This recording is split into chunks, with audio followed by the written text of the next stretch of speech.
So often, as parents, just as humans, we ask these incredibly predictable questions that are easy to ignore. We ask, "How are you?" And we've been socialized that the answer to "How are you?" is good, fine. We ask, "How was school?" And we've been socialized that the answer to "How was school?" was good, fine, busy, whatever. And so we ask questions that don't surprise them, that have entirely predictable sort of scripted responses. And then we wait for them to choose to take the extra step and tell us something. And while there are some kids that will, there are a lot of kids that won't. Welcome to The Power of Family, where we help families talk, listen, and connect across generations. I'm Terry Willis, and today we're talking about something that so many parents face every day. That is, trying to connect with a teen who doesn't seem to want to talk. If you've ever asked a simple question and gotten a one-word answer back, this conversation will really speak to you.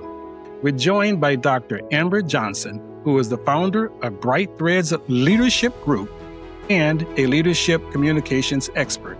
Her passion is helping people strengthen relationships and work with more meaning and productivity through better communication and especially better questions. For every parent, grandparent, or caregiver listening, remember this: connection with your teen does not always happen through big conversations. Sometimes it begins with one better question, one patient pause, and one moment where your teen feels truly heard.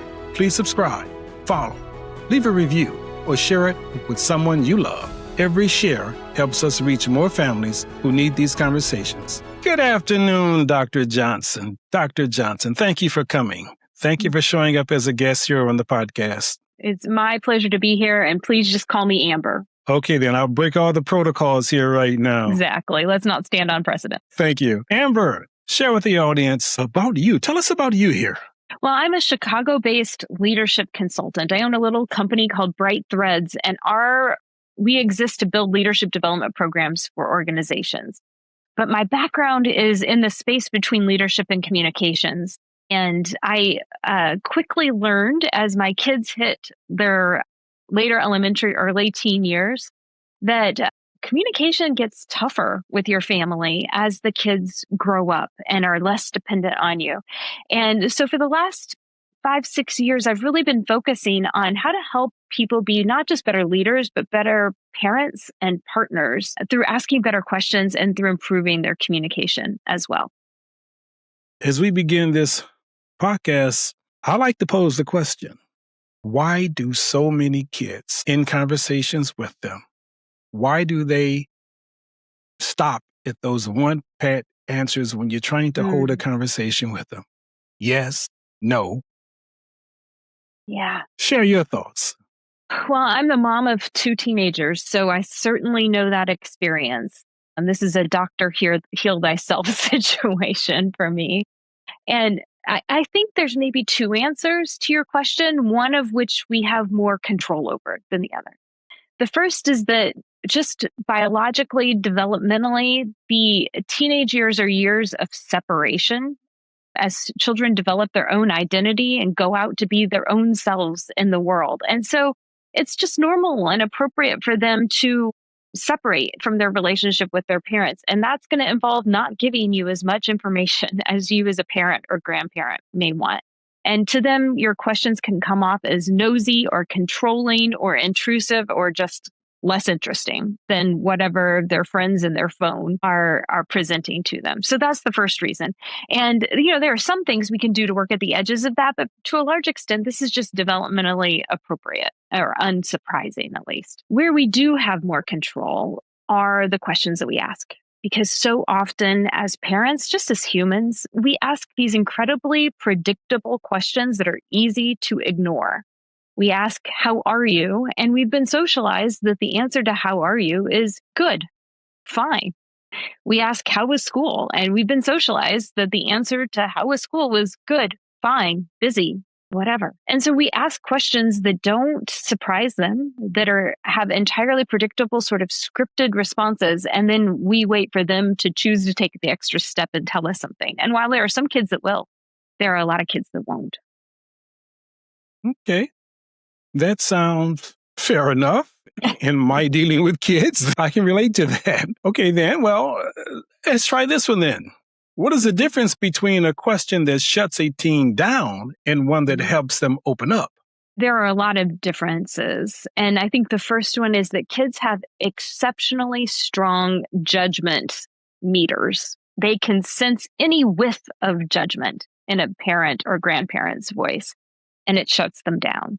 And so that's the first thing is we ask questions that imply something they're doing isn't right, the clothes they're wearing are wrong, the music they're listening to is wrong, that they should have turned their homework in earlier rather than later, that, whatever it is, there's a whiff of judgment in it. And that stops conversation pretty quickly. And then, like I said earlier, I think predictable questions are part of what stands in the way. And I would also say another thing that shuts people down or keeps them from opening up is when we ask questions about facts instead of asking questions about feelings, about motivations, about priorities, about values, about ideas, about highs and lows and emotions, all of those things. When our questions are, did you turn your homework in? Do you have your shoes packed for soccer practice?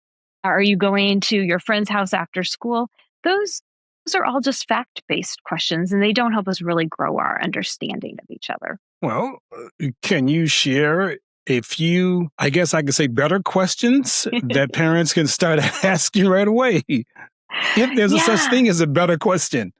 Yeah, I mean, there's no such thing as guaranteed results. I have to be honest and say that. But there are ways to get to better questions. And I would be curious to hear, you are invested in your children and grandchildren's life. So I'll turn the question back on you in a minute if you have any better questions you recommend too. But, I try to avoid anything that's a closed question, anything that can be answered with one word. And so I might, instead of asking, how was school? I might say, tell me the highlights from your day, or what were the highlights of your day? Instead of saying, how was the test? Tell me about the test. That requires at least a sentence of content. I love developing rituals at the table, and this is great when it starts young. So for any of your listeners that have younger kids, start this now. Start sharing every day people's highs and lows. What were your highs and lows? Some people call it thorns and roses. The good spots and the hard spots in your day. Make that just a regular routine part of your conversation. Sometimes I try to have a little fun with my kids, and I'll say, give today a grade. On an A, B, C, D scale. What was the day? Why? What would it take to go from a B to C tomorrow, or a C to a B tomorrow? Or, you said that the day was really an A plus. What's an A plus day like for you? And then I think another tip is to ask questions that are a little bit more specific. Tell me something funny that happened today. What did you and your friends do during the lunch hour? What's something interesting that happened? Tell me something that you learned. How's soccer making you feel lately? Any of those questions. And one more, and this is, my oldest is just finished freshman year of college and is in a different city for college. And so sometimes we text more than anything. And sometimes I'll just say, send me a random photo from your day, and I'll look for an opportunity to send you a random photo too. And I've gotten everything from the flowers on campus to a picture of their college advisor to, what they're having for lunch. And it's just a quick way to get a glimpse inside their life and to keep those channels of communication open. So any of those things that give you more than one word answer. And so then what I'm hearing is avoid the one question that's going to lead to a one word answer, and just keep it as an open-ended question. And we all know how to do that. Yeah. Exactly. Yeah. Keep it open. We know those one word questions. We've got them memorized. You develop a deeper Rolodex for those of us that are a little older of questions that go deeper than that, and questions that are just a little unexpected, that bring a little bit of fun, a little bit of whimsy, or a little bit of specificity into the day. When you are speaking of open-ended questions and you're speaking of teens, is there such thing as a parameter in which you do, you know where my question is going. Yeah. What are the parameters in which you want to try and keep from asking your child? Yeah, that's such a good question. And, my oldest, who's 19, recently told me, Mom, sometimes I can just tell you're trying to start a conversation, and it's like Sam can sense my desperation to talk. And, I think kids, like I said, they're really, really good judges of our judgment, of our intentions. I think as parameters, you have to decide what's appropriate for your family. But at least in my family, I try to understand my kids before offering any sense of judgment or advice. And so I try to look at the questions that I'm asking and ask a question I genuinely want the answer to and that I don't know the answer to and I don't have a preconceived opinion around. Because it's those questions that I can ask really authentically without that sense of judgment that other people might have or that they might have experienced from me in the past. So I work on really one of my boundaries is ask questions without judgment. Got it. Yeah. We often talk about parents and teens, but Hmm. grandparents, they too can be an important part of a family connection as well. How Yeah. can grandparents ask questions that help teens feel safe, heard, and understood? Mhm. Especially from my perspective as a grandparent. Yeah. I love that question, partly because my grandparents were incredibly influential in my life. I never had a babysitter as a kid. We just spent time at grandma's house.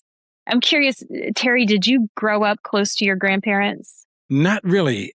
No, No. Yeah. no, not really. Uh, But I grew up with an understanding and profoundness of family mm, because I didn't have a grandparent per se. I had a grand uncle.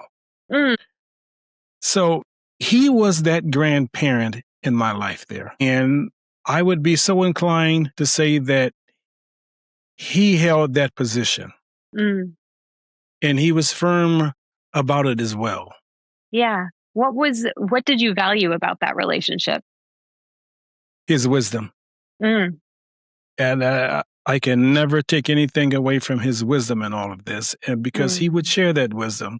And of course, as a child, I would see him as a old man, but even at that young age in which I spent time with him, he would take me out to his cabin with him, and we spend the weekends there together. mm. And I can remember vividly. And what did you do at the And cabin? Did you fish? Did you hike? yes, we did a lot of fishing. Yes. Yeah. Yeah. And of course we would sit and talk. Mhm. And of course, obviously I can't remember all the conversations, but Mhm. I hold on to some of them. Mhm. And that wisdom that he passed on to me, and just the thought of us sitting there as I grew older, I understood what that meant. That meant the family bonding, that meant the family sharing. That Mhm. also meant me carrying on the rituals of family. Yeah. Passing the belief in family on to younger generation through those Yes. hours spent together. Yeah. Because I see so much of it now. And as we both know, the tendency now of a lot of young people, they want to stray away from families and Mhm. estrange themselves from families. Mhm. And that to me it hurts. Mhm. It Yeah. hurts because it is the breakdown of family. And as you go through life, you understand that you need each other. Mhm. We do need each other. Yeah. It's survival.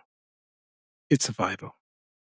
Your story of your granduncle really affirms something that I believe, and I don't have the research to back this up. This is an experiential learning, but everybody I know that is close to an older generation that has had a Mhm. grandparent, or in your case, a granduncle, or sometimes you got the neighbor, and everybody loves Mrs. Jacobson, and even though Mhm. she's not related, almost all of those relationships in my observation, are based in doing together rather than talking together. And then the Mhm. talking comes because of the time you spend doing things. So you spent time fishing and hanging out at the cabin. And of course, eventually you begin to talk in those settings. But the first was the doing, the time spent together actively with your hands involved, with your eyes in another direction. And I I feel like that's really important at the grandparent level that you build doing relationships as much as you're physically able with your grandchildren. In my case, I had one set of grandparents that were farmers, and I would just ride in the tractor with my grandpa. My grandma would take us swimming. And another set of grandparents, my grandpa was a farm electrician and my grandma was the Avon lady in town. And I would go with her on every Avon run and I would pack up her bags of Avon to deliver to her customers. And I'd bake cookies with her in the kitchen. And in all those hours spent together doing those things, I came I could pick up the pieces of their wisdom. I could turn to them for advice. But it was always about doing over talking. And so I think, in my observation, strong relationships are often built between grandparents and kids that way. To find something you like doing together, playing dominoes, baking cookies, walking the dog, and spend time together doing those things. And over time, then the relationship really develops together. I don't know. Does that feel true to you? It makes all the sense in the world to me because I'm presently dealing with one of my other grandchildren, the one who actually got this started with me, the one that came to talk with me. Mm-hmm. She said something to us one day when we were recording her, but the camera wasn't running. Mm. And she said to me, and it took all of our mouths dropped. She said, "Where were you?" And in the totality of that, "Where were you?" I know that she meant, where were you that we didn't spend time together? Mm. Not a phone call, Mm-hmm. not a text, but I grasped the totality of what she was saying there. Mm-hmm. Because she had previously spoken about the other grandparents and how they were there to take them here and take them there. I understood it. I was afar because I lived in another state, and that rings loud still today. When those words were spoken, we all just dropped our mouths. Yeah. Where were you? And that "where were you" is time spent together. And it is so hard. You know, I grew up in the same town, both sets of grandparents within 5 minutes of where my folks live. My kids have never had that. We've been 3 to 4 hours away at a minimum, and some people you're continents away. And so it takes extra effort. And that effort has to come from the grandparent, I think, to find ways to spend that time together. And that's exactly what I'm doing, because I know that, let's call it what it is at my age, it could happen any day. Anytime, whoever, for that matter, it could happen to any of us any day, any time. But I know that my time to physically spend quality time with them, it has its limits. So I am looking to, I'm not going to say make up for lost time. I'm going to say do what I can to still bridge that bridge and being together, coming together. And I will. I love that. And I have one more thing I want to run by you and see if this makes sense to you as a grandparent, because I've been thinking about this question a lot. And I think, as parents, it's our responsibility to make sure our children grow up to be independent, that they grow up to be good citizens in the world. Maybe you're concerned about passing on your worldview, your faith background, that they just meet their academic needs. We've got all of these worries. And I think as a grandparent, I anticipate it will be tough to turn that side of me off, that's worried about the moral and character building and responsibility building side of my grandchildren when I someday have them. Thankfully, I don't have any yet. And I wonder, though, if a grandparent's primary responsibility is to delight in the child, let the parent be the parent and work on pulling back any sense of judgment, any sense of responsibility. Not if your grandchild brings you a question, of course, give them your response, but let the parenting be done by the parents. And as a grandparent, delight and support. There's another idea I'm testing out, and I would love to get your take on it because I'm not a grandparent yet, thankfully. And that is that, as a parent, it's my job to worry about my child's moral upbringing, their character development, their work ethic, their grades. And so we have to parent. That's our responsibility. And as a grandparent, I imagine it's hard to turn off those same instincts to correct, to guide, to advise, to shepherd the child morally or their character development. But that is the parent's job and not the grandparent's job. And so I think one of the gifts that grandparents can give children is to give them an adult who just delights in them, who just loves their presence, takes joy in it, does not offer too much correction, except for those moments where it's just desperately needed or the advice is asked. Let the parents parent, and as a grandparent, delight in the child, engage with the child, be a safe space of support for the child. And I'm not yet a grandparent, so I'm curious to know if that makes sense to you, who's held both positions of parent and grandparent, or if I'm off track there. No, you're not off track. but I'm going to add another dimension to this. And that is, from my environment, a lot of the grandparents, unfortunately, they have to take on the role as parents. And I see an awful lot of that. And it's not fundamentally right, but what is fundamentally right when it comes to a family? It is about whomever is of the sound body and mind to step forward and lead. Mm-hmm. That is that person who's needed. But going back to me as a grandparent directly, I concur with you because it is the parent's job to raise their child. Mm-hmm. And there can become conflict when the grandparent, they want to impose their fundamental beliefs onto the grandchild, and it conflicts with the parents. So it's a thin line. Yeah. And it's a thin line ice that we must walk on as well. I hope I have answered that question that someone can say, well, is he trying to avoid the answer? No, I'm not.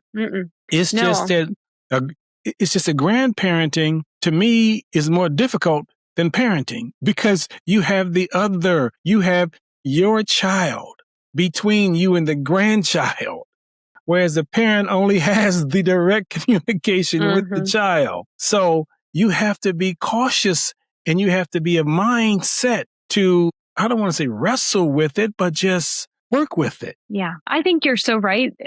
What you're reminding me is that guidelines that we sometimes receive are great when every generation of the family is healthy and functioning well, and that we need to be there for the kids in whatever capacity is most needed. That's our priority as adults. And sometimes as a grandparent, you're going to play the role functionally of a parent. You're absolutely right. Yes. And I just wanted to, again, insert that in here because sometimes it's not just straight and narrow. Nope. It's a winding road here. Yep. But we can always ask ourselves, what's my role here? And find that right fit. You're right. What should parents do when they ask a thoughtful question and still do not get much feedback? Yeah, it's a good question because it's going to happen. Yeah. It's not if, it's when. Exactly. That's why I wanted to ask this question so that we can get an open answer here that perhaps your answer can be carried with someone who will be listening. Yeah. I think when my kids were babies, I got some parenting advice that stuck with me. And it's applied to babies, but hopefully we can find the metaphor in it. And that is, your kid one day would just love green beans. Your little 6 or 9-month-old would just love green beans. And the next day you fix green beans and they spit them out. And then the day after that, they'll eat nothing but yogurt. And then 2 days later, yogurt is just disgusting to them. And then one day it's nothing but blueberries. Those are some nasty diapers, but they really love their blueberries. And what someone told me is that think about your child's nutrition over the course of the week and not over the course of the day. That when you worry about it day to day, it's too small an increment. But you can have a healthy child who eats green beans on Monday and blueberries on Tuesday and yogurt on Wednesday, and it'll be just fine. And I think that that's true when it comes to communication with our kids. If I ask my kids tonight at supper and, to tell me about their day and I get non-responses or superficial responses, I'm not going to worry on Monday. I'm not going to worry if it's 2 or 3 days of that. But if a stretch of time happens that the nutritious conversation isn't happening over the course of this longer time period, that's when I would start to get concerned. So the first question a parent who gets a non-response can ask is, did I have a good conversation last week or yesterday? Am I likely to have a good one tomorrow? If so, I'm just going to let this one slide. I'm not going to push in this moment. Does that make sense? Yes, it does. And because as you were sharing that, I'm thinking, okay, once a teen does open up, how should parents respond?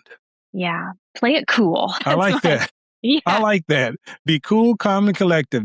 Never let them see you sweat, right? Yeah. Let's say, you finally do get the right time and the right location. Windshield time in a car or a walk in the park is always fabulous. And your kid opens up and maybe they share something hard or they're feeling something difficult. One of the best pieces of advice a friend who's a little further along in the parenting journey than I am, she gave me is do not get on the roller coaster with your child. Let them have their emotions, and you be this steady, safe environment. So I think that's important. Don't get on the roller coaster. Ask questions, show interest, but don't push because they will start to smell. If you're rushing in at the open door, they're going to smell that and not like it. So just be open and don't try to fix it for them. If they're bringing a problem, you can ask them, do you want me to help? Or do you just need me to make sure to hear this? Is it helping or hearing right now? What's more important? And don't discredit anything they share. They may share some drama that's happening with the best friend at school, and it may seem to you like, this is not going to matter in a week. But if you say, this doesn't matter, that's silly, they're never going to tell you anything again. So just affirm, validate their feeling. It must feel really terrible when your friend talks to you that way, or it must feel isolating not to have this sense of closeness you used to have in that relationship. So don't discredit their emotions. Don't fix the situation or rush in to fix unless they're specifically asking for it. Don't push too much and kind of play it cool. Don't get on the roller coaster with them. Those are the things. So that's my list of don'ts. And then I have some do's, but I am... a do share. Yeah. The first is do give them an opportunity to keep talking. And one of the ways I find that works well is an active listening technique called the last 3 words. And the idea of the last 3 words is when someone takes a break and they're sharing something difficult and then they pause, they're looking for you to affirm that you want them to continue. And you can give them that signal by just repeating the last 2 or 3 or 4 words that they said. So your student tells you this story about a teacher who's being totally unfair and the assignment's really hard and they're feeling stressed and overwhelmed and whatever it is. And they end on that stressed and overwhelmed. You can just say stressed and overwhelmed. And that's an invitation to continue. It doesn't have a question mark at the end, but it's a question that says, tell me more. And they'll talk a little longer and then you can do it again. You're feeling like there's too much on your plate. And then they'll hear that they're being heard, they're being understood, and continue. And I find that's really helpful.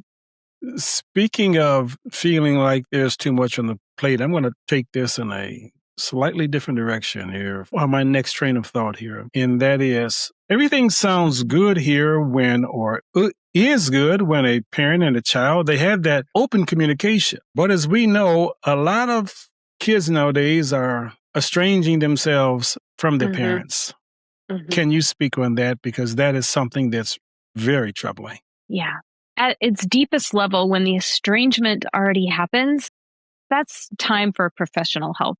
It's time for a therapist, a counselor, someone who can advise at those deeper levels. And that's not my background. My PhD is in leadership. But we can try to intervene earlier and prevent that from happening. When we look at groups and teams in the workplace, one of the things we know from that research is that every human have 2 competing needs inside themselves. We need to be seen as unique and we need to know we belong. And those 2 things compete against each other because often to show belonging, we feel like we have to conform, and to be seen as unique, we feel like we have to be distinct and stand out from others. And you can see how that could play out in a teenager's mind as they're trying to figure out, how do I feel like I belong inside my family and still be me in all the ways I am not my parents, all the ways I am different from my siblings or from my neighbors or from my friends. And so they're pushing for this uniqueness and this sense of belonging. And I think one of the things we can do to help prevent estrangement before it becomes a real issue is to honor kids in their uniqueness, to find what is unique about them and celebrate it and make it safe inside your family, make it part of the conversation, develop a shared hobby or habit around it if you can. And if you can't, just make it possible for them to explore their uniqueness on their own and still have your acceptance, your approval, your encouragement, that they don't have to be many versions of you in order to have your love. That can be difficult in just average adolescent development. It's really hard for kids who are going through very tough times, who are dealing with substance abuse or mental health issues or real senses of estrangement. And that's when seeking help, I think, is just absolutely essential because every situation is going to be so different from each other. Yes, it is. But uniqueness and belonging are good places to start. Yes, it is. How do better questions build more trust, connection, and healing in a family?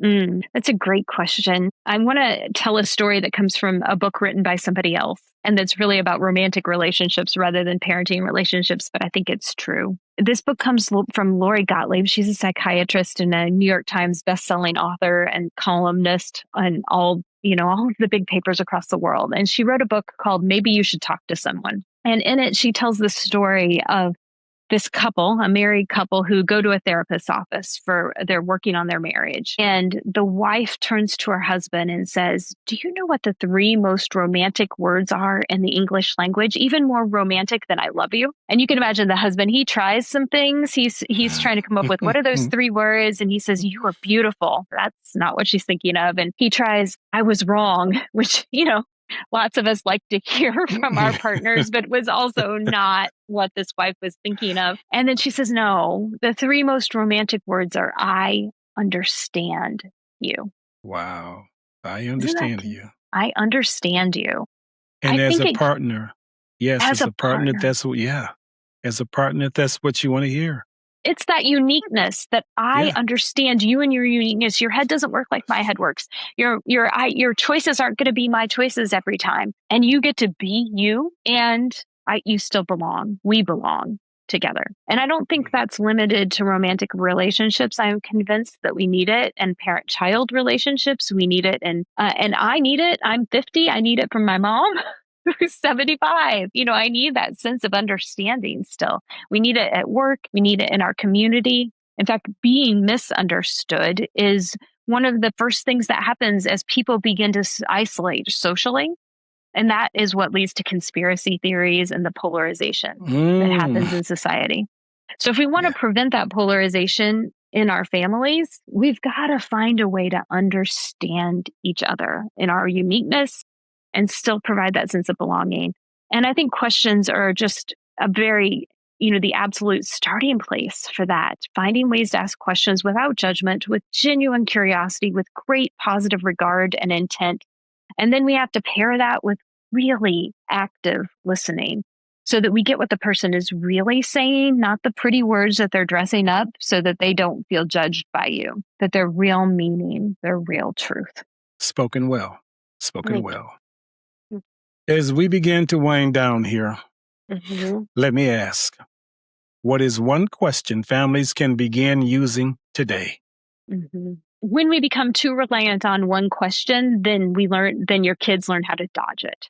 So there is no one consistent question. You've got to be a little unpredictable and a lot curious.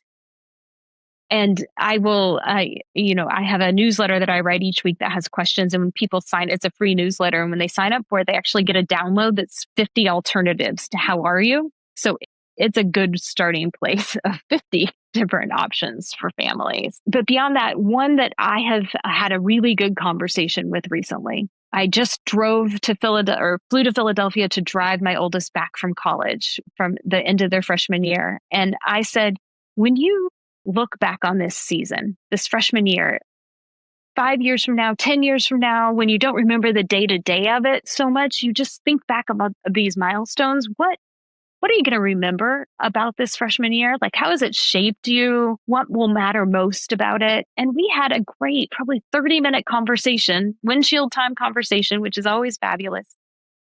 And I think that's a really adaptable question to help get to understand where teens are about something. When you look back at your soccer career, now that you're captain of the team, or now that you've decided you're not going to play for your junior year, what do you think you're going to remember about it? What did you learn from it? What were the highlight reels of that career?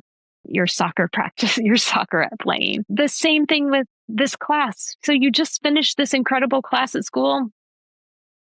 When you look back from it 10 years from now, what are you going to remember about that experience? Is it the teacher? Is it the friend you sat by? Is there content that inspired you?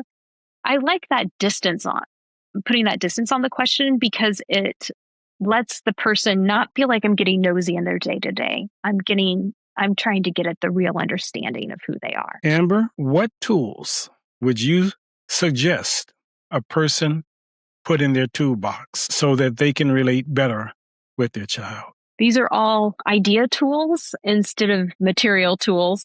There's probably apps out there that ask you good questions or certainly if you just Google alternatives to how are you or questions to ask your kid or fun icebreaker questions, you can find all sorts of lists. Those are a decent place to start.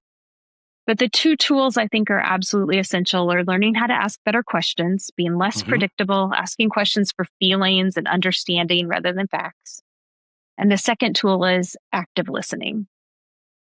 As a parent, I'm so busy. It's so easy for my kids to tell me something and for it to go in one ear and out the other.